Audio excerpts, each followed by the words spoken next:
Broadcasting live from Lothal.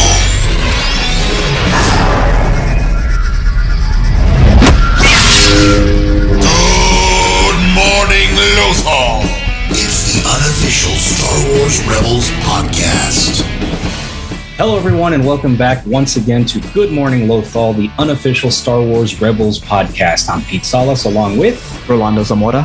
How you doing, Rolly? How's your week been? Oh, it's been a busy one, man. It just took on a new venture with some friends, or I like to call them family. Okay. Yeah. Tell me about it. So for anybody out there listening that doesn't know me well, recently I got into the financial services industry. So doing so has allowed me to have all this extra free time, to do other things. And one of those things is me and a buddy had always talked about having a shop for the game we play, Magic the Gathering. Okay. And we just never got around to it.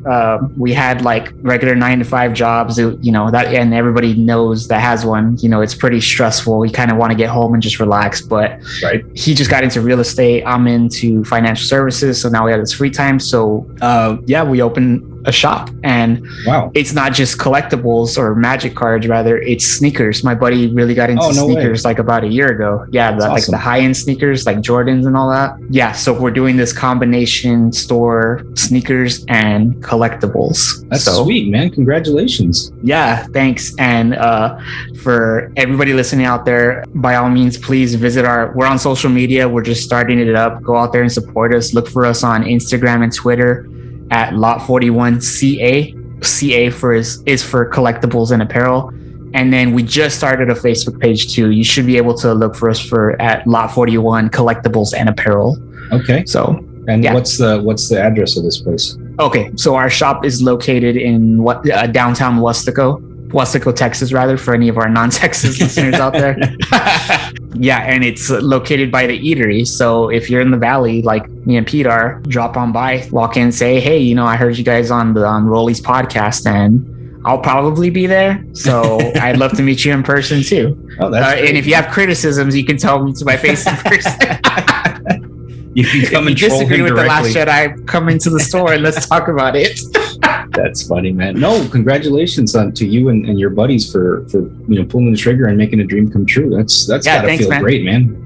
Yeah, and actually asked him for permission. I just realized I didn't drop his name.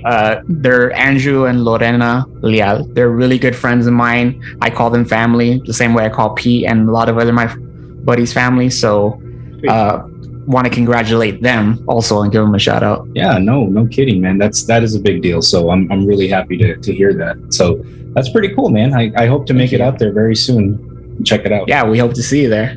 All right. Well, cool. Then let's get into what we're here for. And this is episode 15 that we're going to be talking about today. This is the final episode of season 1, the season finale. It is called Fire Across the Galaxy. But before we get to that, please let me ask you guys and remind you guys to like, share, and subscribe and rate.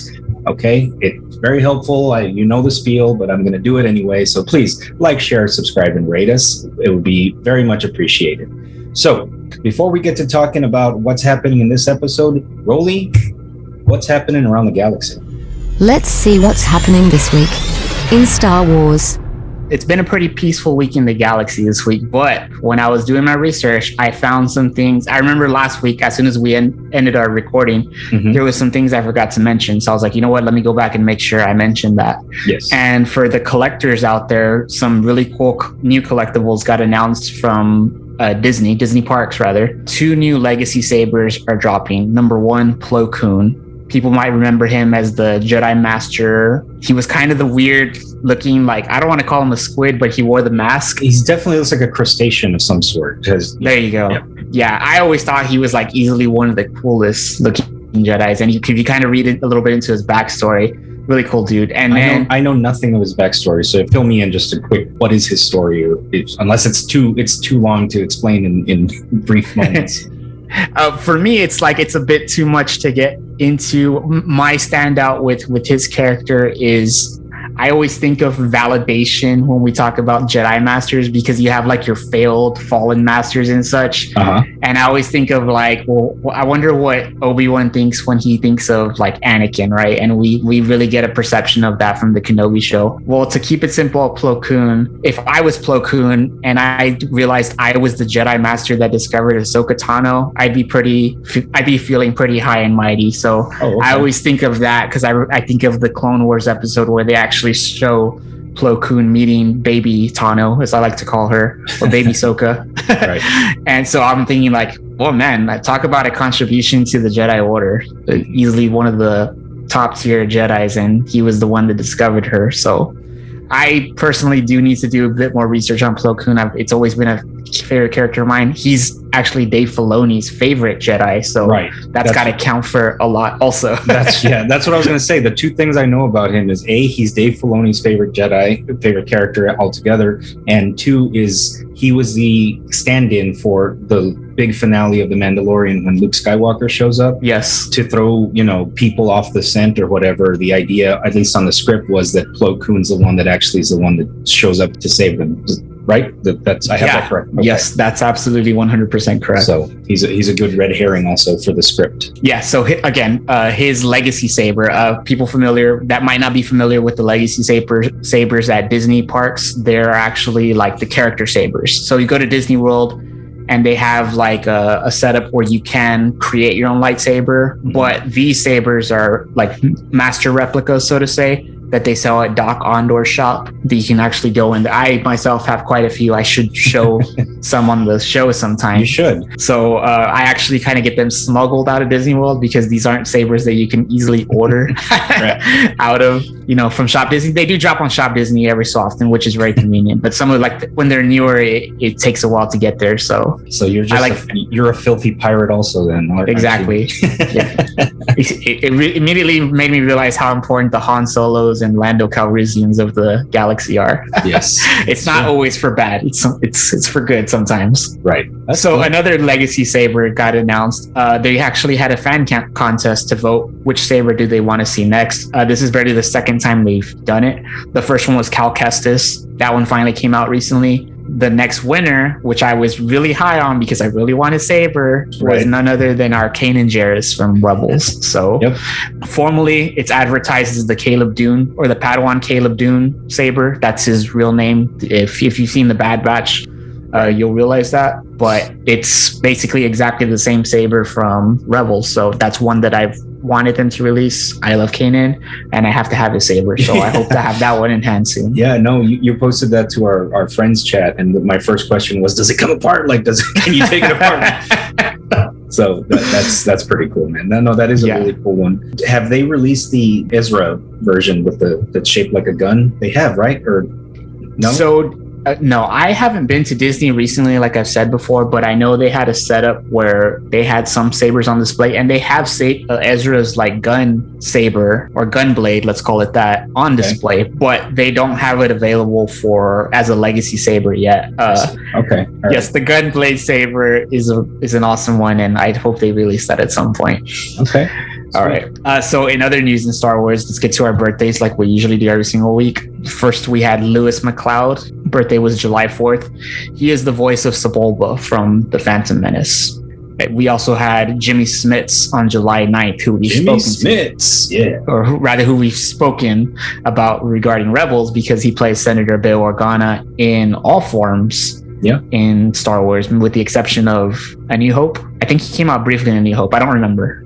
I don't recall, but he also voiced it, right? Did he voice it in? Yes. So I guess my point is, in Rebels and such, it's still Jimmy Smits. So I really love when you are able to have the actor just cover all aspects of the character. For me, it really adds a lot to continuity and just fandom in general for Star Wars. Here's one that I did not know, actually. So I was very pleasantly surprised when I saw this. Peter Serafinowicz, July 10th. He is actually the voice of Darth Maul in The Phantom Menace. Oh, wow. I didn't know that it wasn't Ray Park who voiced him. Yeah, I always thought, for whatever reason, and maybe it's because social media wasn't a thing when The Phantom Menace was out, and these aren't really things I go back and look up. Yeah, I thought it was Ray Park too, and then come to find out it's this actor who I've seen before. who actually voices Darth Maul. It is just in the Phantom Menace and other mediums, Clone Wars and Solo. It's Sam Witwer who does an amazing job. But just I thought that he only have like one line in Phantom Menace? I believe so. Where he's like, "At last we'll reveal ourselves to the Jedi. At last we'll have our revenge." I don't know how I remember that. That's pretty good, man. I just remembered he had one line. You remember the actual line. That's pretty good. That's cool. I kind of just impressed myself there on the spot. You impressed me. I mean, I claim that he's one of my favorite characters, and I remember the one line he had in the movie. That's funny. Anyways, and then to round out our birthdays, we have Gwendolyn Yao. She was born July 10th. She voices Nala Se from The Bad Batch. She is the Kaminoan doctor scientist who basically is responsible for looking over Omega. At the end of the series, we saw her survive. She's actually taken by the Empire, if you remember. Oh, so, yes. Okay, now I think we're definitely going to see more of her in this second season regarding, the clones. I've always loved that name, Gwendolyn, for a girl. It's such a pretty name. Anyway, that's just neither here nor there. Now, before we move on from this week in Star Wars, I actually have something to add to this. First things first, I mentioned a documentary last episode, the David Prowse one, where they put it together towards the end of his life to kind of give him some recognition and bring him back into like the prominence of how important he was to the actual character of Darth Vader. But I failed to name it because I couldn't remember it, quite frankly. And it is called I Am Your Father. That's what the documentary is called. Now, it's kind of a letdown because it's not streaming anywhere. I looked for it today. I wanted to watch it again, but I remember watching it when it was streaming a few years ago. You know how some movies, like, they're on the roster, then they get shifted off and then they come back around? Well, it was available on Prime Video, and that's where I watched it a few years ago. So it's still listed there, and it's like, add to reminder when it comes back around. So hopefully it's coming back around again. If not, then I'm definitely going to try and find another form of how to watch it, because I remember it being very interesting.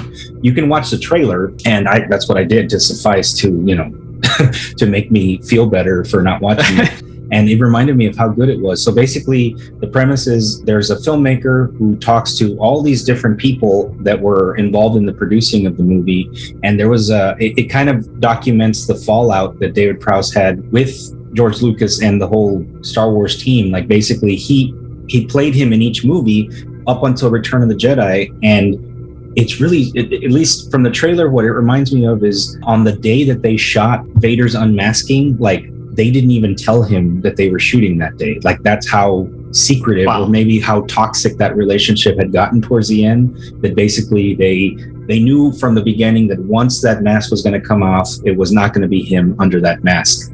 So there's a lot of drama involved in it. So basically, this filmmaker's trying to locate him in England or wherever he lived, and they wanted to give him a chance to actually reshoot that final scene and have, once that mask comes off, that it's him underneath. So it's pretty cool. It's a nice redemption story from what I remember. I wish I could have told you, like, hey man, I watched it again today and it is awesome. But I thought you were going to put me on the spot, and you're like, Willie was supposed to watch his film. Tell me what you thought of it. And as soon as you said it wasn't available anywhere, I was like, I couldn't find it anywhere. Shut up. Okay. So that's one. And the other one that I wanted to mention was another trailer drop this week that caught my attention from being a production guy.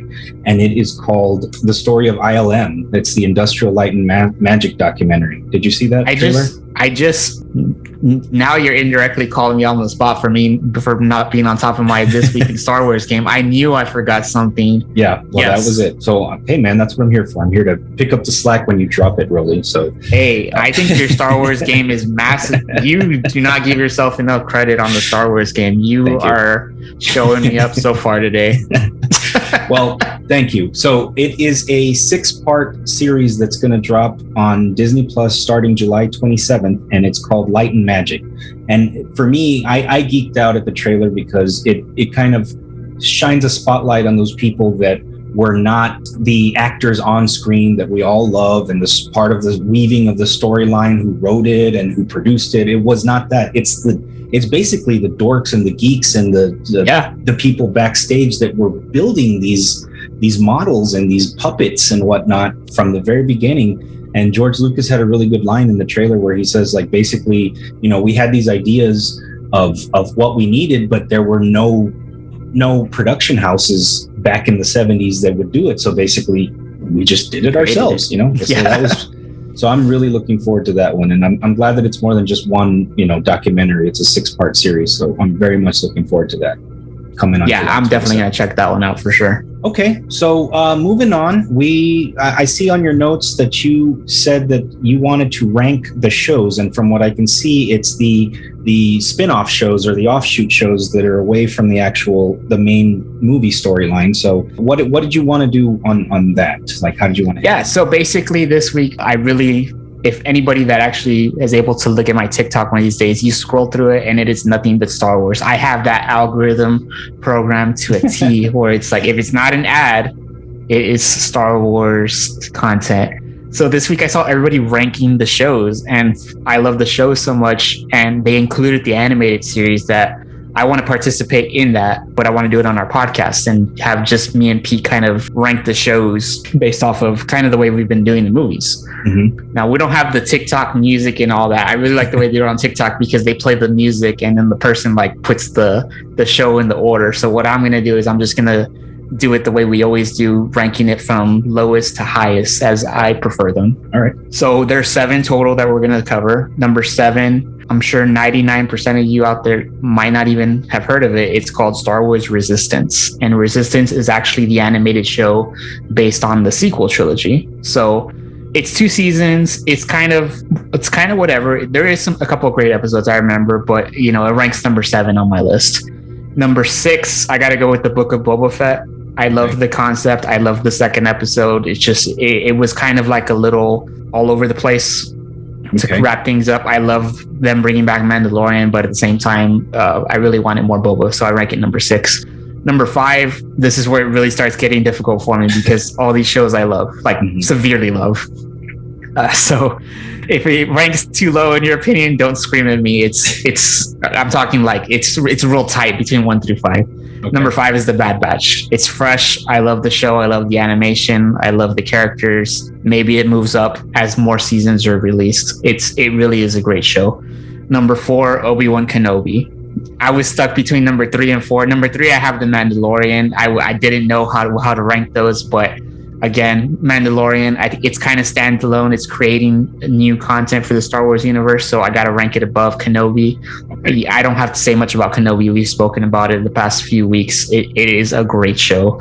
And then that leaves my 2 favorite animated series as at the top. And number 2, Clone Wars for me. And number 1, Rebels. Me and Pete started with Rebels because it's my favorite show. Maybe I twisted his arm into starting with Rebels, but Rebels is peak. I think I've said this before. Rebels is peak Star Wars. If you have not watched it, if you're a fan of The Mandalorian, you're a fan of these live action shows like Mando and Kenobi, and you're listening to me rank Rebels and Clone Wars above live action shows, I don't know what more to tell you. They're that good. I love them that much. Wow. What about you, Pete?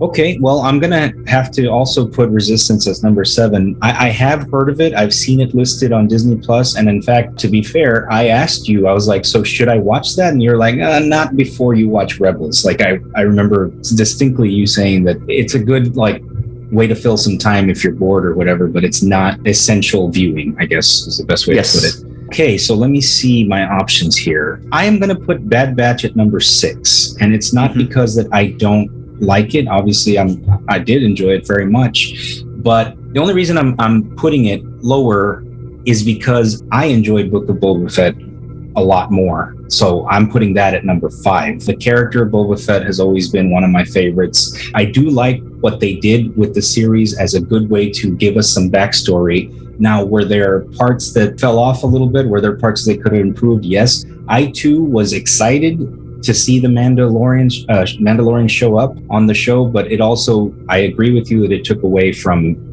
the overall aspect of it. So that's the only reason. Bad Batch, fantastic show. I'm looking forward to season 2, but I'm going to have to put that at number 6. Number 5, Book of Boba Fett. Now, another place that I'm going to invert them right here is I'm putting Mandalorian at number 4. Now, I love that show also. You know, I don't have anything negative to say about it, so I too am having some issue with this one. But I'm putting Kenobi above it because it might be because it's fresher in my head. but I think more so it's because I just absolutely loved that. Again, we've talked about it forever, that storyline of redemption and the fallen, broken Jedi who has to work his way back. Obviously is very Vader centric, and anything that gives me more Vader is going to rank higher on my list. Now here's where it is tough also. So man, this is a tough one.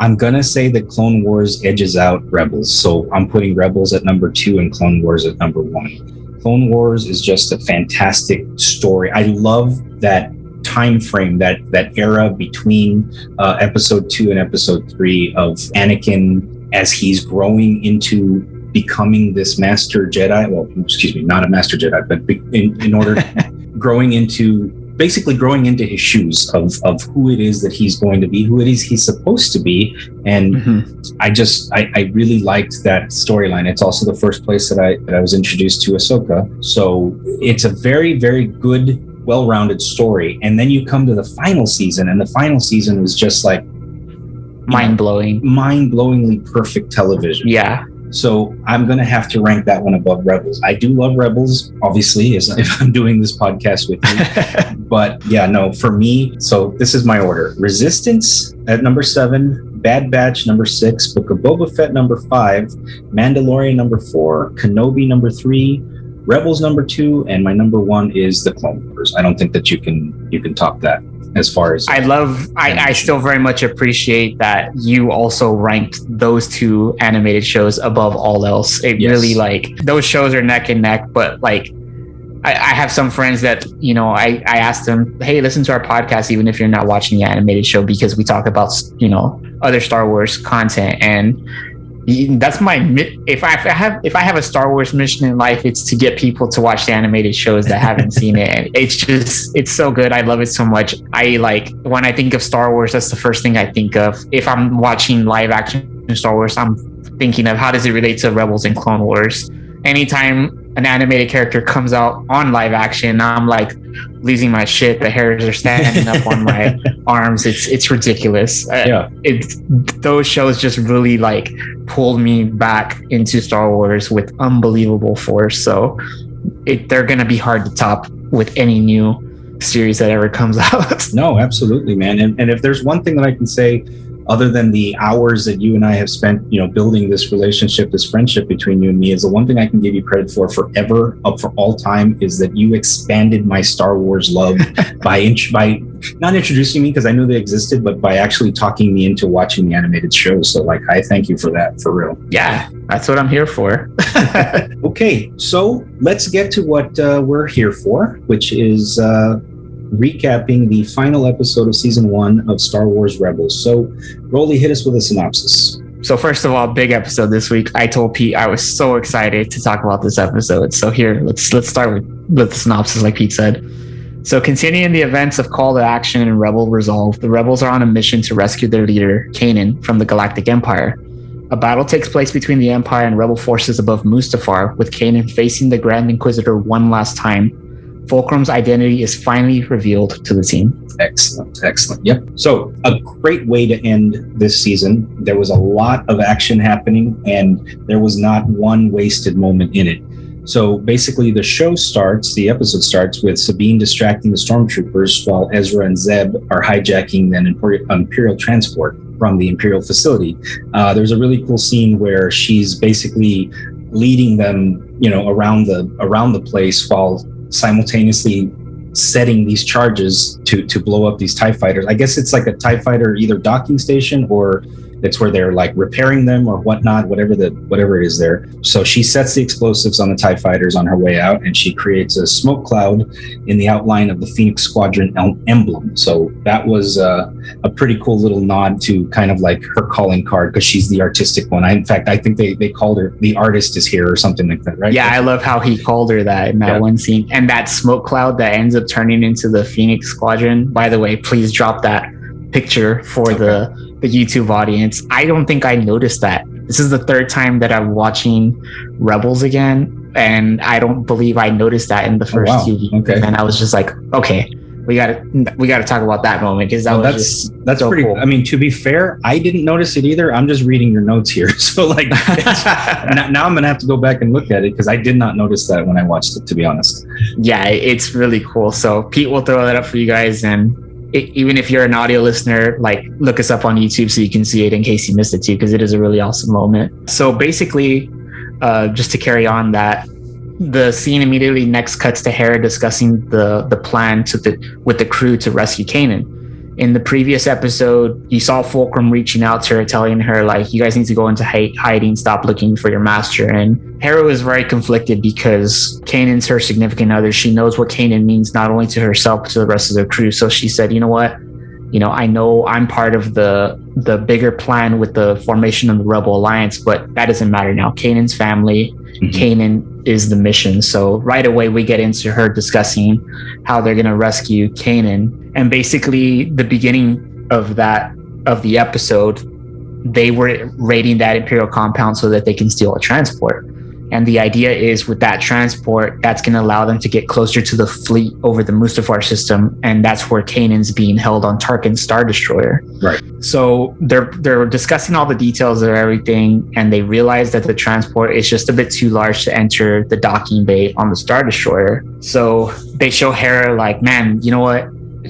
What she's saying rather, if only we didn't blow up all the ties at that facility. And it kind of leads to a funny scene because if you remember quite a few episodes back, a TIE fighter was stolen by Ezra and Zeb, and now it's finally coming up again. Right. So Ezra cleverly explains that they actually still have one TIE fighter, and Hera, she kind of tells him like, I want to be angry for you disobeying a direct order, but let's hear it. Like, what do you got? So Ezra proceeds to tell her that they have a TIE fighter. However, there's just one slight issue. And I love this part because now Sabine apparently at some point was brought into the picture, and it turns out that Sabine, in classic fashion, who paints everything. Yeah. So she turns everything into art. She painted the entire TIE fighter in these incredibly loud, like yellow colors. So just like kids, it's just like, we can help you, but there's one slight issue. Right. I love that moment too, because you were so used to seeing Zeb and Ezra always being the ones like being like browbeaten by mom and dad.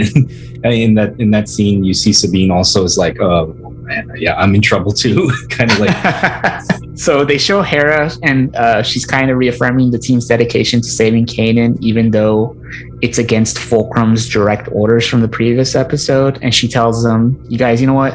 Kanan's family, this mission's a must. So the team, of course, like if there was any denying that, they definitely were on the same page, and they all agreed that they're in for the mission as well. And Hera says, you know what? The color of the TIE fighter, it's not going to be an issue since the Imperials, once they approach the Star Destroyer, they're only going to scan it. So once they're actually like executing the mission, by the time they notice the color, it's already going to be too late. Right. So from that point, they cut that scene and they go to the scene of Kanan yet is still being interrogated, unfortunately, by the Grand Inquisitor. You can kind of tell like the screams are a little bit louder, not to get too dark here. Right. But clearly, like now he's kind of starting to fade. And unfortunately for Kanan, he doesn't know anything. Like Hera specifically always said, I'm not going to tell you guys the plan because it puts you guys in danger. So the Grand Inquisitor wants to know, I don't want to know about your rebel cell. I want to know about the other ones. And, Kanan's just fading. Like, I don't have anything to tell you. Like, I don't know what else to do for you. And the Grand Inquisitor is just growing incredibly more frustrated. Right. So the Inquisitor is so upset that he actually starts digging into Kanan's past, and he starts asking him, hey, he's like, tell me, what was the last thing your master Balaba told you when she died protecting you during Order 66? And Kanan starts thinking about it, and you can tell like he starts getting incredibly sad. And he says, she told me to run. So the Inquisitor asks what his friends would think of him if they found out that their leader was a coward. And then he specifically says, you do not even have the courage to wear your full saber out in the open.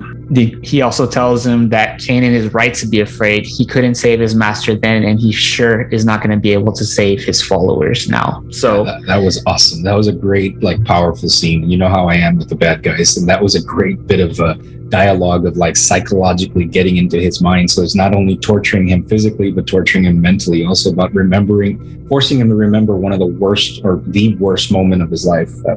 I think that scene alone is what, after I saw that, I was like, okay, Grand Inquisitor went from just being like just a character to being one of the great characters that were created in this expanded universe, if you will. Yeah, and I love how he specifically points out the fact that Kanan hides the saber, because when you first see that in the beginning of the season, you think of, well, he's a Jedi post-Order 66 Jedi survivor. He has to hide his saber. Mm-hmm. But here, the Inquisitor's twisting his words and saying it's like, it's not that you're hiding, it's that you're a coward. Like, yes, you don't want to show it because you're fearful of, of your past. So yeah, you can definitely see how Kanan, who has already been questioning his training, mm-hmm, his suitability as a master for Ezra, this is just really digging in deep, and the Inquisitor is ultimately just trying to play into what he perceives to be Kanan's weaknesses. But I think, as we can see so far, Kanan is starting to,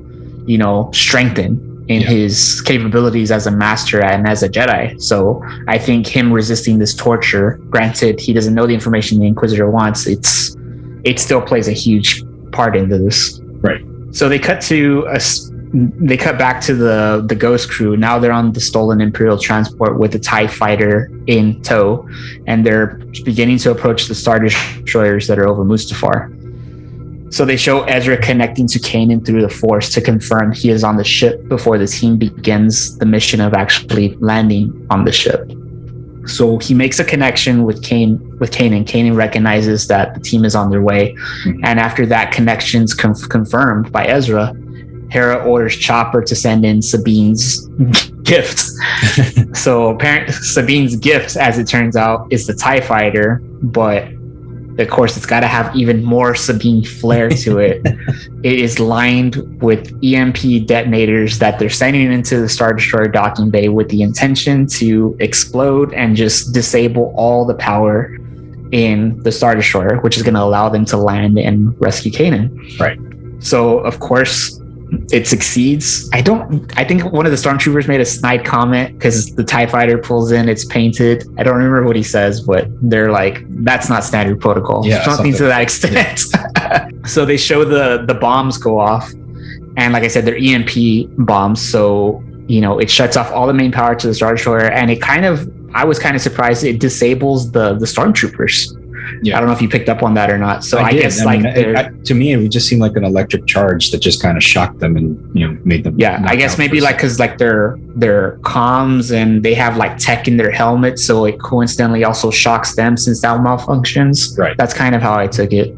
So shortly after that happens, you see Tarkin immediately starts taking emergency protocols, and he requests reinforcements from nearby Star Destroyers, who quickly arrive and locate the rebels. At this point, the team has already docked onto the Star Destroyer. They're running through the hallways looking for Kanan. So right away, the reinforcement stormtroopers are right on their tail. So they show the rebels are kind of caught in like a tight spot. So Ezra is actually able to steal a door with his lightsaber. And that allows them to buy them some time so that the group can kind of catch their breaths and figure out where's Kanan. Well, unfortunately, Ezra tells them, he's near here, but that door that I just sealed, that's actually the path to get to him. Right. And Hera, of course, knowing all the strengths of everybody on her team, tells Ezra, well, it's not the only path. And then she looks up, and of course, it's a ventilation shaft. So he's expecting to... Right. Ezra to Aladdin that shit up like once again. Yes, and go through the ventilation shafts and look for Kanan. So while that's happening, they kind of cut back to Chopper. This was a really cool, interesting scene that I forgot about.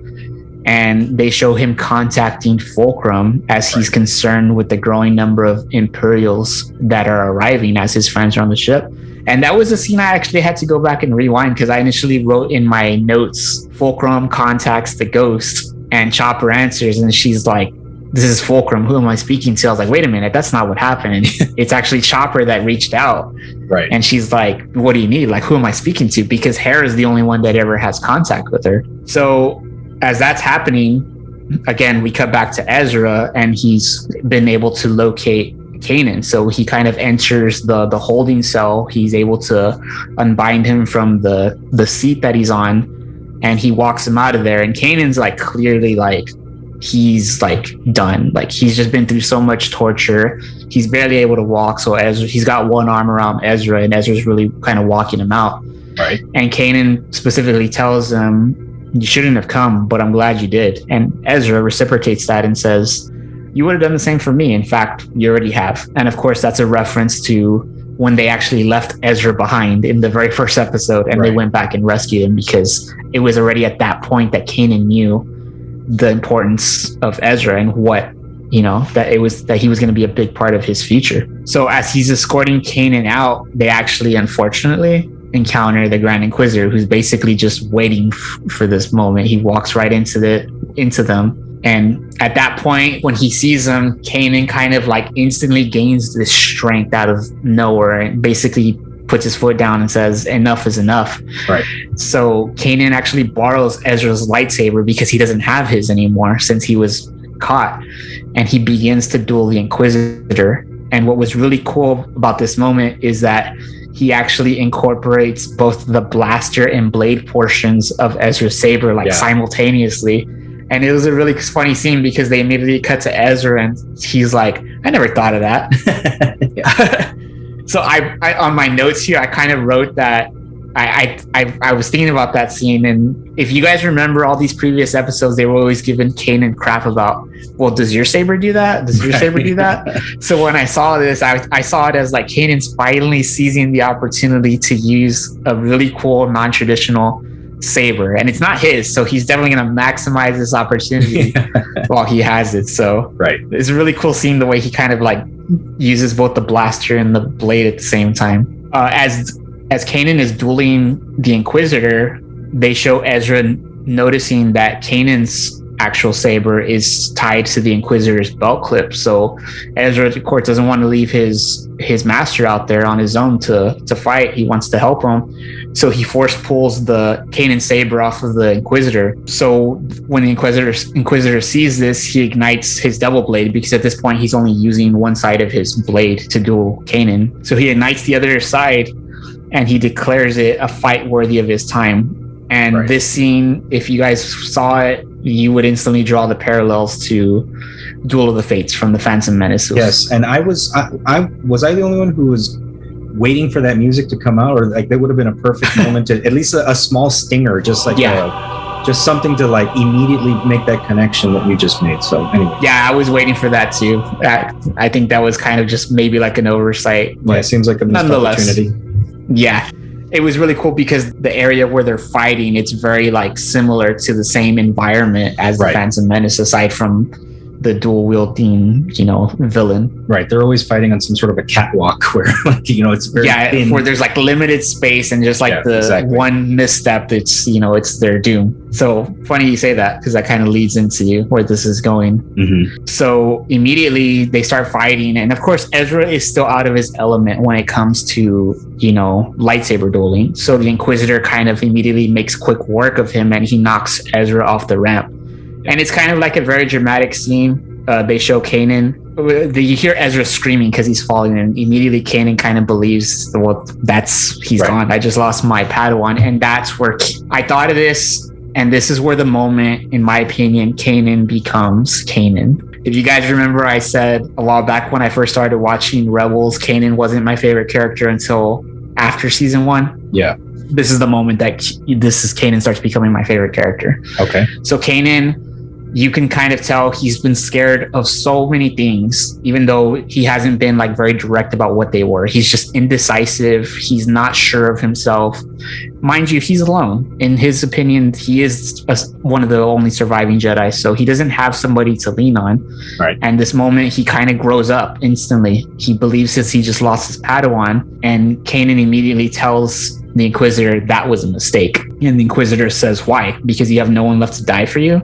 And Kanan goes, "No, because I have nothing left to fear."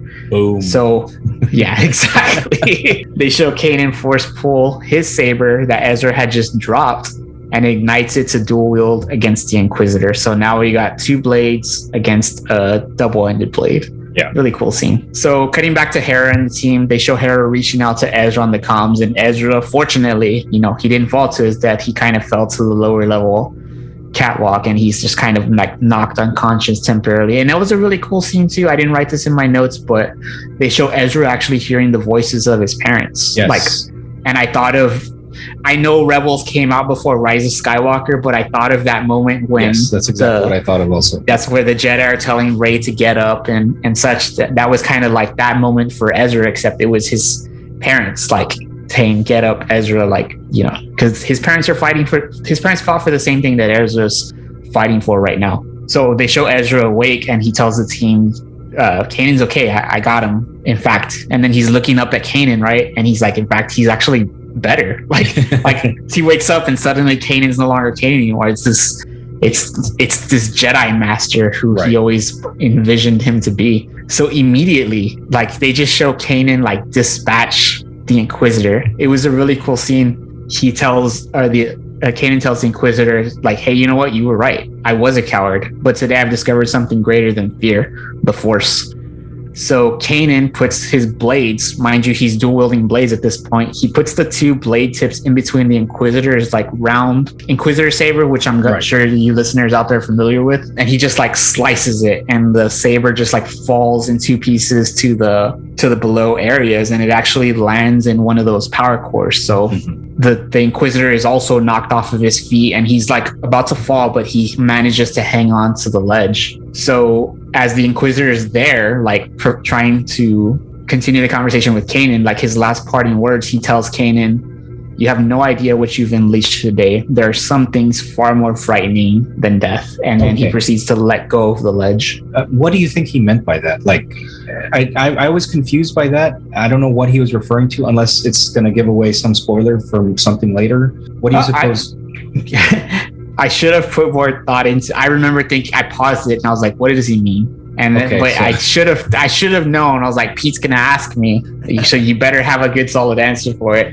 So the best I can tell you is in that moment, because I wanted to continue on with the show. It's just so good at this point. I told myself, I wonder if he's talking about, Vader. Like, you may have won this, but you really don't know what you're asking for. Then that makes total sense. Okay. That's how I perceived it. That's actually something I'm going to look into, because if it's something else, then I have to know what it is. The first thing I thought of, and now that you say Vader, then I really think that that's what it is. But I thought of the Death Star, because at this point that hasn't made its appearance in canon yet. So maybe that could be it, because at this the Death Star becomes an immediate like priority by the Emperor super early on. So that is a strong possibility that he already knows a bit of it, and that's what he's referring to. Okay. So like I said, he says those words, and then the Inquisitor willingly like lets go of the ledge and kind of falls to his death at the the imploding power cores that are below him.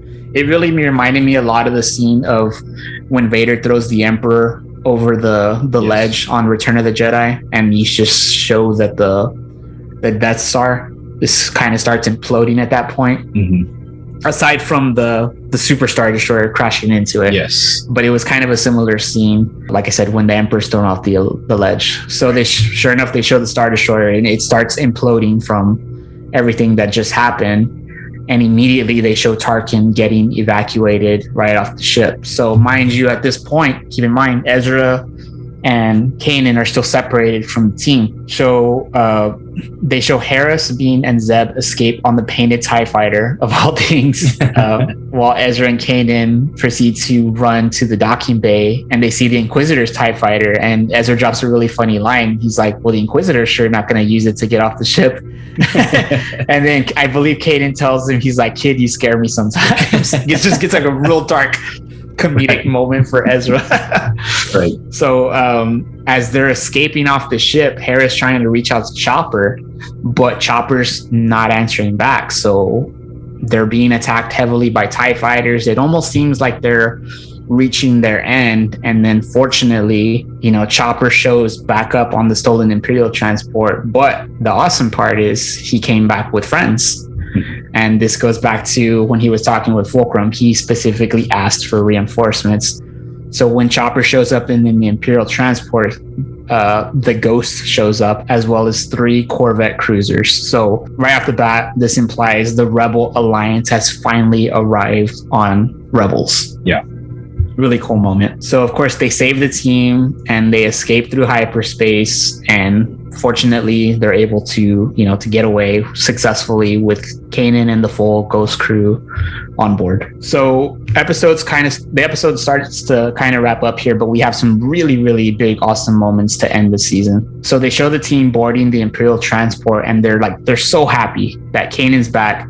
Hera is particularly happy. They're excited to see him. But right away, Ezra has questions, and he's like, wait a minute, if Chopper was in the transport ship, then who was flying the Ghost? Because we clearly saw the Ghost show up out of hyperspace, and we remember that Chopper was navigating the Imperial transport. So the team begins to board the Ghost, and right away you kind of see this entourage of like Rebel Alliance military police, so to say, and they're just lined up. And as they're walking forward, Chopper is leading them, and he turns around and projects a holonet message, and it is Senator Bail Organa. And the senator begins to explain to them that the blockade runners that rescued them are other Rebel cells. And immediately they cut to Ezra, and he's like, wait a minute, we're a cell? And he looks at Zeb, he's like, did you know we were a cell? Like he doesn't even know what he's talking about, but he's excited, like there's more of us.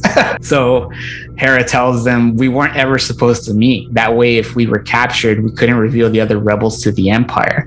That was protocol. And here's the moment, Pete, where my hairs stood up the first time I ever saw Rebels.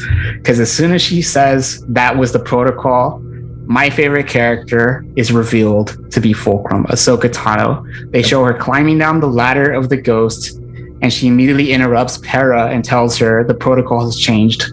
My name is Ahsoka Tano. And I wrote all the dialogue for this out because I want to read it verbatim. I love anything attached to Ahsoka. Kanan tells her, why did you come here? And Ahsoka says, because of you and your apprentice, many in this system and beyond have heard your message. You gave them hope in their darkest times. We didn't want that hope to die. And Ezra tells her, so what happens now? And Ahsoka goes, I don't know. One chapter is closed for you, Ezra Bridger. This is a new day, a new beginning. So sweet. Yeah, before I close the episode, that's not the final scene. I just want to say, like, it was a challenge for me to hide that information from the audience, because if you watch this episode with us, that gear that Ahsoka shows up in, she's an adult. Like, she just looks like so much like she was already a badass in the Clone Wars, and here it's just like, this is Rebel form of Ahsoka. It's just a really awesome moment for me. I know when I first saw this show, I didn't know how much of a role she had in it, and then I'm getting to know this new team of rebels, the Ghost crew, and now you're adding my favorite character to it, and I was just like, yeah, I lost it at that moment. And even rewatching it right now, it was such a great scene the way it was done, so I got really excited for it. Right. And that is what we alluded to a couple episodes back, of the one time that I sent a picture to Rolly of like, hey, I'm going to use this picture in this part. And you were like, no, you can't do that, because these people, if they're watching along with us, don't know that Ahsoka comes out in Rebels. And that's what it was. Is I mistakenly used a picture of her from Rebels as opposed to her from Clone Wars. And you have to be like a super fan to know the difference between the costume or the outfit she was wearing and just the animation style. But Rolly was very adamant. He was like, you can't use that one because it's going to spoil the fact that she comes out in this show. And I'm like, okay. Yeah. Sorry. And that was the only moment that you ever showed me like, hey, this is what this, I don't even think you were telling me this is what I'm going to show. I think we were talking about Ashley Eckstein for whatever reason. And you're like, don't worry, I already got you covered. And then you just showed it to me, and I was like, wait a minute. Like, you can't show them that. So that was a happy accident, because somebody was looking over us on that one. All right. So to end the episode, this is the last scene. They show Tarkin shuttle approaching the capital city on Lothal. Tarkin walks out. He's greeted by Kallus, who proceeds to inform him that they are getting reports from all over Lothal that the people are now seeing the Empire as weak and vulnerable because of the consequences of what happened at Mustafar. Right. Tarkin proceeds to tell him not to worry, Agent Kallus. The Emperor has sent an alternative solution. And then the dark, ominous breathing of Darth Vader. You hear it, and he proceeds to exit the shuttle, and that's where the episode ends. Exactly. And upon seeing him, I was reminded of just why we have talked a lot about people crapping on the animation style of Rebels versus Clone Wars. And granted, Clone Wars does look like a much more polished, professional Pixar, Disney, if you will, style animation of very clean and whatnot. But I remember upon seeing Vader come off of the ship, of why I liked this version of Vader so much is because it is based on that Ralph McQuarrie original 1950s art. He's got the long, beakles or whatever, the points on the end of his mouth. And that whole thing you can tell that the at least the character design of Vader for Rebels was heavily influenced by Ralph McQuarrie. So that was, I definitely got to agree that Rebels Vader is the coolest Vader. Now that I didn't associate it with that. I always just saw it and I'm like, yeah, he looks really awesome. But I'm glad that you defined it for me in that aspect. Yes. And then one last thing before we wrap up the show, I specifically wrote this note because I thought about it when I saw that scene. Isn't it funny how they kind of showed you this parallel, how the arrival of Ahsoka on the Ghost kind of implies hope, because that's exactly what she starts preaching. And then the Empire just suffered a loss and they immediately show Vader showing up, and it just I took it as a sign of despair. You have Ahsoka signaling hope, Vader signaling despair, master and apprentice. Right. It just couldn't have in my opinion ended so beautifully. I thought that was a perfect choice by Dave Filoni. He specifically directed this episode, so I know he specifically went out of his way to show that parallel. It was a really great ending to the season. That's a great point. It was a great ending to the season, and like you said in the last episode, that this is a freight train series that's just going to pick up and keep going. But that brings us to the end of season 1. So moving into season 2, do we know the name of the next one? Yes, it is. The next episode, The Siege of Lothal. The Siege of Lothal, and that is a 2-parter, correct? Yes. Okay, so should we do that one the same way we did this one this season? No. This season we did 1 and 2, but if you want, we'll keep chopping them up. So either way, the next episode, the first episode of season 2 is called The Siege of Lothal Part 1. So we will be getting to that very soon. But before we close this episode, I do want to just kind of do a little bit of house cleaning, and I want to make a note, a production note. This is something that Rolly and I had talked about. Starting for season 2, we are going to start moving the show, Good Morning Lothal, will be dropping on Friday mornings as opposed to Wednesday mornings. It's just a little bit easier on the production schedule for us, and it's going to be exactly the same way. You don't have to change anything. You don't have to unsubscribe and subscribe again. It'll just automatically populate in your feed, whether it's on YouTube or on wherever you get your podcast. But we will be moving to Friday mornings, and I just want to make sure that I made that note. And also, the next thing is next week's episode. We're not going to kick off season 2 just yet. What we're going to do is we are going to give a recap of season 1, just an overall general discussion of the episodes. And more importantly, we are going to finally be getting to your questions and comments and whatnot that you all have been posting and sending us throughout the run of this first season. So look forward to that. If you ever send something in, we will be addressing you directly on the next episode. So with that, I wanted to once again remind people to like, share, and subscribe, but you knew that. And please continue to join us on social media. We're on Facebook, Instagram, and of course at radiolothal.com. Rolly, any closing comments? Yeah, if you're looking us up on social media and you're having trouble, look for us directly at Radio Lothal. One word. You should be able to find us that way on Instagram. If you're looking for us on Facebook, and this also works on Instagram too, if you type in Good Morning Lothal, you will also be able to find us. Just look for our emblem on the icon. And if you're having trouble, drop a comment and I'll send you directly there myself. And last, I just want a parting comment. It's been a great first season for us. Me and Pete have learned a lot along the ways. I was really excited after I saw this episode to do this episode, not only because it was so good, but I really feel like this is a milestone for us. We put he puts in a lot of work to do it, and I'm really excited that we've closed chapter 1, and we have 3 more chapters to go on this great show. So I'm looking forward to continuing the journey. Yep, me too, man. So with that, just one more reminder, next week's episode, don't look for it Wednesday. It's going to come out on Friday, and then we're going to pick up season 2 the following Friday after that. So if nothing else, then this has been Pete Salas along with Rolando Zamora, saying, may the force be with you always. Goodbye from Lothal.